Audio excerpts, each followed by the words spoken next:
kayo ka ng open pipe muffler na buga yung palagan and saba kayo sa road. So that's why, as you can see, dara sa itong gate 1 na atay ka na capacity na caution. Not caution, but no katong allowed na open pipe muffler.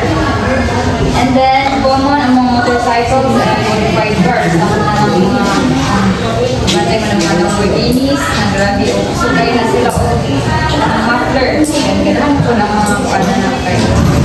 Kapag-ara or kayo.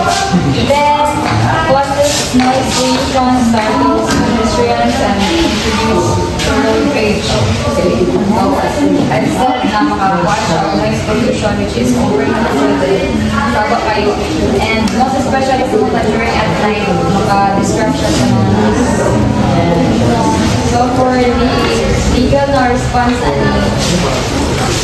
so we have the Republic Act 8749 for Clean Air Act, with provisions against excessive noise pollution. Then we have also the MMDA and LTO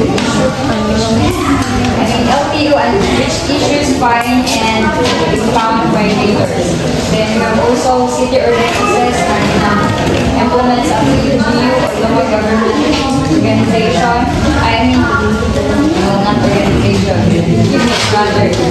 Like sa Metro pwede sa ako ada-ari ang tayo-share sa kaya whichever na municipality. Then for the penalties, we have fines from 2,000 to 500,000. Ang may part na dito sa mga open fine muffler. Kaya naman na siya. Then possible impounding or cancellation of vehicle registration for repeat offenders. So, first offense is magbayad ng fines. Then pag balik pa mo, it could be hindi na mo maka-register sa inyong mga vehicle. And say thank you for your time, and I hope na may na-learn itong do bagets na preliminary na-check niyo before driving. And not all mga drivers the ari, so it could be pedestrian. So while mag-backlight always choose the right way. So always try to dapat ka mabanggaan.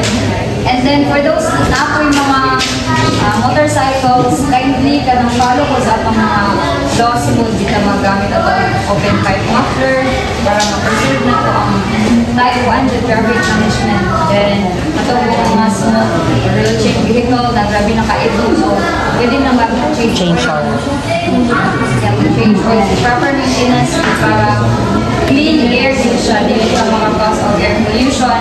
And then always remember for